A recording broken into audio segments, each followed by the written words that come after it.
I didn't want to see you tonight," Adriana said without looking up. She had come to recognize Lorna's presence through extrasensory perception and could feel her distinct carnal energy whenever she was near. An incredibly stunning woman in any situation, Lorna's beauty was magnified in the dream world, and Adriana braced herself to repel the acts of seduction that always seemed to accompany her. She needed explanations, not distractions. "I can feel your conflict," Lorna said. "Your soul isn't easy. I can help you if you'll let me." Adriana laughed, her anger from the day spilled into her dreams. She had no cause to check it. "Is that so?" she asked. "Help me what? Take my clothes off? Help me into bed?" "Don't put words into my mouth, Adriana," Lorna growled. "You know that's not what I mean. If that's what I wanted, I would have made my intentions very clear already. I have no reason to hide behind a mask of concern if it's sex I'm after." Adriana scoffed. "I'm sorry if I offended you, Lorna. I didn't think you had any other intentions for me." She turned away, desperate to free her mind. "Please, don't leave before we talk about this," whispered Lorna. She stood behind Adriana, lowering her voice to a quiet croon. "Your investigation has the potential to place you in real danger. Abandon this obsession of yours now before you get caught up in something you can't escape. Please." Adriana shivered from the feel of Lorna's breath on her neck. "What danger, Lorna?" she cried. She tried to step away, intimidated by her own sexual inclinations, but Lorna's hands held her in place. "What right do you have to ask me to abandon anything? Do you honestly think that making love to me in a dream is all it takes to make us connected? If you want to help me here." She pulled away from her and dredged the air with her fingers, siphoning an invisible force into her body. "Climb your emotional barricade and be at my side." Lorna wrapped her arms around Adriana and said, "I know it's easy to condemn me, but don't mistake my caution for apathy. I am not the heartless creature you perceive, and someday the effects of our time together may prove that to you. I am here right now because I am incapable of being anywhere else, with anyone else. I can't seem to overcome you, and strangely, I don't want to anymore." Lorna's words bent the bars of the protective cage Adriana had erected around herself. She dropped her head against Lorna's shoulder and nuzzled the softness of her neck. "Help me then," she whispered, braiding her fingers into Lorna's hands and guiding them inside the bust of her flimsy cotton gown. "I am in a very dangerous predicament." Her words were paused. She touched her breasts with Lorna's fingers. "I'm in danger of falling more in love with you than I already am." "Adriana," Lorna moaned. "How can I follow through on good intentions? They become immaterial when you offer yourself to me like this." She brushed a strap off the gown of one of Adriana's shoulders. Her foot pushed one of Adriana's out to the side. Her hand moved to Adriana's thigh. "Stop me now if this isn't what you want."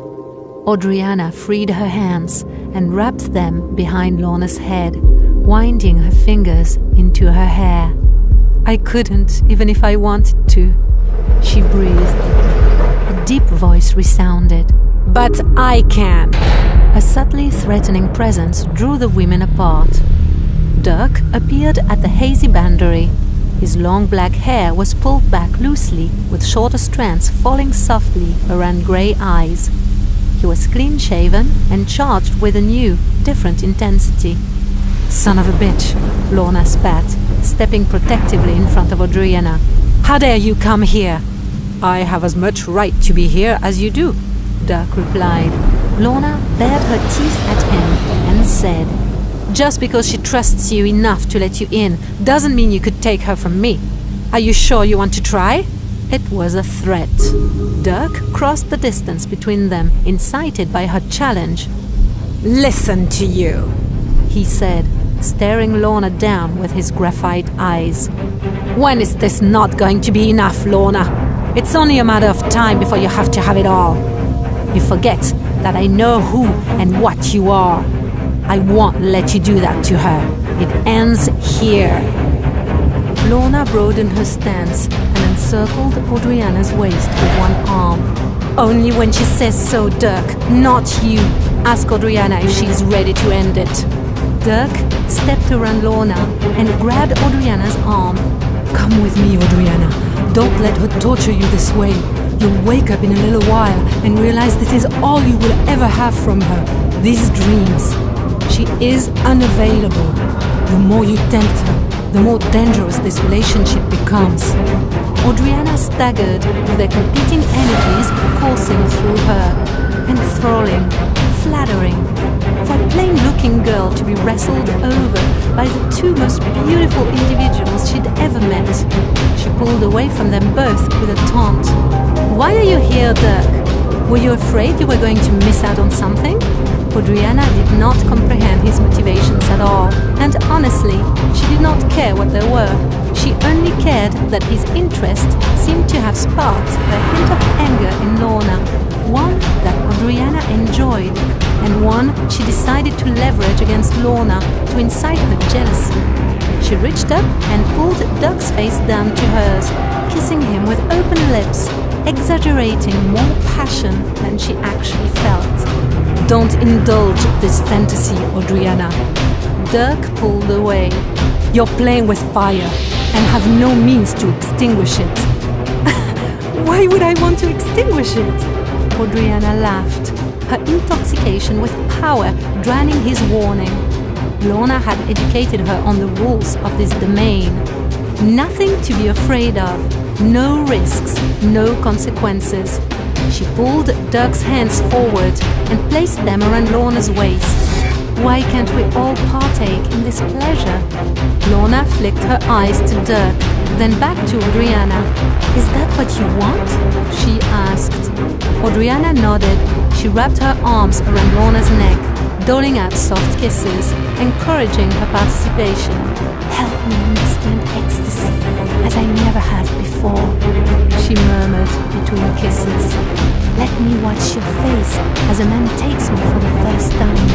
Lorna seized her and pressed her mouth against her own. Audriana reciprocated, devouring Lorna with equal tenacity. They tore at each other's clothes until each was naked, needing the other's flesh like air to breathe. "You want to know what it feels like, Audriana?" Lorna pressed her to the ground, forcing her legs apart. "To have a man fill you up like this?" She pushed her fingers inside, not gently, but salaciously and uncontrolled. Audriana cried out as Lorna stroked her, the roughness tranced by her expertise of motion. Ferocity removed emotion, and Audriana reached the brink of orgasm faster than she wanted. She rolled on top of Lorna to stop herself from coming, straddled her pelvis, and began grinding her sweaty thighs around Lorna's hand without restraint, wanting her deeper inside of her than possible. Dirk knelt behind her and pressed his hand into her back, pushing her down on top of Lorna's bare chest.